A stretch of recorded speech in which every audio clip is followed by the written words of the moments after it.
ബംഗ്ലാദേശിലെ ഹിന്ദുക്കളെ ഇന്ത്യ പിന്തുണയ്ക്കണം. എന്തുകൊണ്ട്? കാര്യം ഇന്ത്യക്ക് ഹിന്ദു സിഖ് ജനവിഭാഗങ്ങളോട് ഒരു പ്രത്യേക ഉത്തരവാദിത്വമുണ്ട്. ഞാൻ ആദ്യം ഇതിനെക്കുറിച്ച് ഒരു വീഡിയോ ചെയ്തിരുന്നു. അതിൽ കുറച്ച് വിഷ്വൽസും മറ്റും ബംഗ്ലാദേശിലെ ഒരു അവസ്ഥയെക്കുറിച്ച് കാണിച്ചിരുന്നു. 2 ഹിന്ദുക്കളാണ് അവിടെ കൊല്ലപ്പെട്ടത്.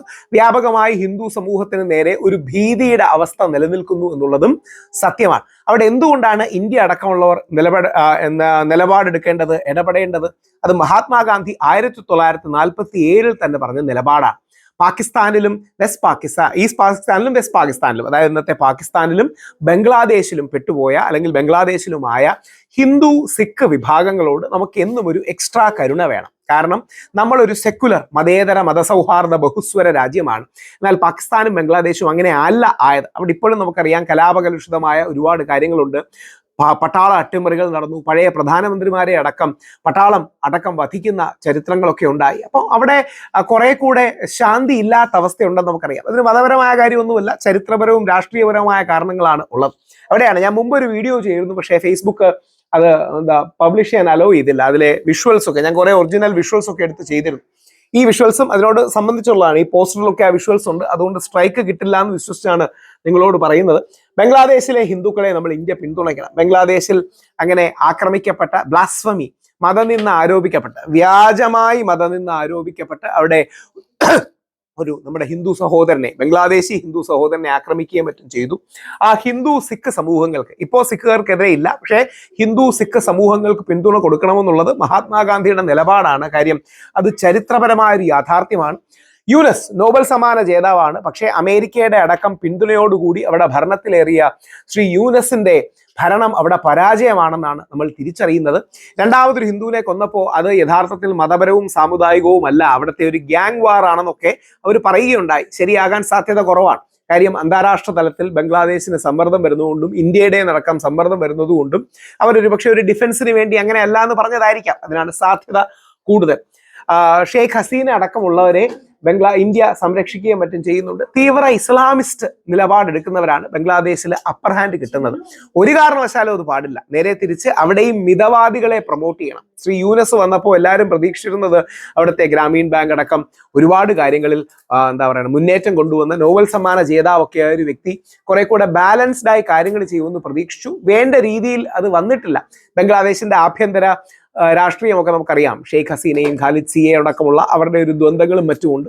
പക്ഷേ ഇന്ത്യ, നമ്മളുടെ രാജ്യവും നമ്മുടെ പട്ടാളവുമാണ് പാകിസ്ഥാൻ ബംഗ്ലാദേശിനെതിരെ ആക്രമണം നടത്തിക്കൊണ്ടിരിക്കുന്നത്. ഓർക്കുക, പാകിസ്ഥാൻ ബംഗ്ലാദേശിനെതിരെ, പാകിസ്ഥാനും മുസ്ലിം രാജ്യമാണ്, ബംഗ്ലാദേശും അങ്ങനെ തന്നെയാണ്. അപ്പൊ അവിടെയാണ് ഇതിൽ മതവും വർഗീയതയും നമ്മൾ കണ്ടുപിടിക്കേണ്ട കാര്യമില്ല. ഞാൻ ഈ പറയുന്നത് നമ്മുടെ തീവ്ര ഹിന്ദുത്വവാദികൾ ബംഗ്ലാദേശിലെ വിഷയം ഉപയോഗിച്ച് നമ്മുടെ നാട്ടിൽ മുസ്ലിങ്ങളോടും ക്രിസ്ത്യാനികളോടും ചെയ്യുന്ന അനീതി മറയ്ക്കാൻ വേണ്ടി ചെയ്യുന്നത് പോലെയല്ല. ഇവിടെയാണ് ഗാന്ധിജിയുടെ ആത്മാർത്ഥമായ നിലപാട്. നമ്മൾ ഇതൊന്നും പരിചയമായിട്ടോ വാളായിട്ടോ ഉപയോഗിക്കാനുള്ളതല്ല. ഈ ബംഗ്ലാദേശിലെ ഹിന്ദുവിന് വേണ്ടി കരയുന്ന ഈ പല തീവ്ര ഹിന്ദുത്വവാദികളും തൊട്ട് അപ്പുറത്ത് പാലക്കാട് ഹിന്ദുവായ രാം നാരായണനെ തീവ്ര ഹിന്ദുത്വവാദികൾ തല്ലിക്കൊന്നതിനെ കുറിച്ച് മിണ്ടാറ് പോലുമില്ല. അവർ കാണിക്കുന്ന കള്ളത്തരമാണ്, ഡ്യൂപ്ലിസിറ്റിയാണ്, ഹിപ്പോക്രസിയാണ്. പക്ഷേ സാധാരണ ജനങ്ങൾ, ഹിന്ദുവും മുസ്ലിമും ക്രിസ്ത്യാനിയും ബംഗ്ലാദേശിലെ ന്യൂനപക്ഷങ്ങളായ നമ്മുടെ ഹിന്ദു സഹോദരങ്ങളോട് മമതയുണ്ടാകണം, സപ്പോർട്ട് ചെയ്യണം. നമുക്ക് ലോകത്തെ എല്ലാ രാജ്യങ്ങളോടും, പ്രത്യേകിച്ച് അവിടുത്തെ ന്യൂനപക്ഷങ്ങളോട് ഒരു ഉത്തരവാദിത്വമുണ്ട്. അല്ലെങ്കിൽ എല്ലാ രാജ്യങ്ങളോടും ഇന്ത്യ മുമ്പോട്ട് വെക്കേണ്ട നിലപാടതാണ്. വിശിഷ്യ അതിൽ ഹിന്ദു സിഖ് സമൂഹമാവുമ്പോൾ ചരിത്രപരമായ നമ്മുടെ ഇന്ത്യയുടെ, ഭാരതത്തിന്റെ കാഴ്ചപ്പാടിൽ കടന്നതാണ്. അതുകൊണ്ട് പൂർണ്ണമായ പിന്തുണ നമ്മുടെ ബംഗ്ലാദേശ് സുഹൃത്തുക്കൾക്ക് ഉണ്ടാവണം.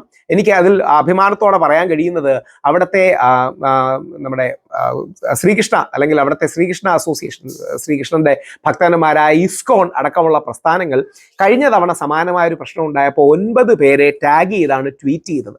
അതിലൊരാൾ ഞാനായിരുന്നു. നമ്മുടെ പ്രധാനമന്ത്രി നരേന്ദ്രമോദിയും UN അടക്കം ഇന്ത്യയിലെ ബാക്കി 8 പ്രമുഖരെയും കൂടെ ടാഗ് ചെയ്തിരുന്നു. അതിൽ ഒരാളായിട്ട് അവരെന്നെയാണ് ചെയ്തത്. ഞാൻ അവരെ അതിനോട് കമ്മ്യൂണിക്കേഷനും സോഷ്യൽ മീഡിയയിലൂടെ കമ്മ്യൂണിക്കേറ്റ് ചെയ്തിരുന്നു. അതുകൊണ്ട് ആ ജനതയോട് നമുക്കൊരു സപ്പോർട്ട് കൊടുക്കേണ്ട ആവശ്യമുണ്ട്. അങ്ങനെ ബംഗ്ലാദേശി ഹിന്ദുക്കളെ പിന്തുണയ്ക്കണം. തീവ്ര ഹിന്ദുത്വവാദികൾ ഈ ബംഗ്ലാദേശി ഹിന്ദുക്കളുടെ വിഷയം ഉപയോഗിച്ച് ബാലൻസ് ചെയ്യാനും അല്ലെങ്കിൽ ഇന്ത്യയിൽ നടക്കുന്ന പ്രശ്നങ്ങളെ മറച്ചു വെക്കാനും നോക്കും. അത് കാര്യമാക്കണ്ട. പകരം നമ്മുടെ നാട്ടിലെ എന്നും ഓർക്കുക, ഇത് പ്രതികരിക്കുമ്പോഴും ഓർക്കുക, ഒരു ബംഗ്ലാദേശി ഹിന്ദുവിനേക്കാൾ നമുക്ക് പ്രിയം എന്നും ഒരു ഇന്ത്യൻ മുസ്ലിമാണ്. ഒരു ബംഗ്ലാദേശി ഹിന്ദുവിനേക്കാൾ എന്നും നമുക്ക് പ്രിയം ഒരു ഇന്ത്യൻ ക്രിസ്ത്യാനിയാണ്. കാര്യം അതാണ് നമ്മുടെ നാട്, നമ്മുടെ ദേശീയത, നമ്മുടെ രാജ്യസ്നേഹം. നമ്മുടെ ഭാരതത്തിലും ഇന്ത്യയിലും ജീവിക്കുന്ന ജനങ്ങൾക്കാണ് നമുക്ക് ഫസ്റ്റ് പ്രയോറിറ്റി. അതോടൊപ്പം ഈ ജനതയെയും സപ്പോർട്ട് ചെയ്യണം. ബംഗ്ലാദേശിലെ ഹിന്ദുക്കൾ ഇന്ന് പിന്തുണ നമ്മൾ കൊടുക്കേണ്ടവരാണ്.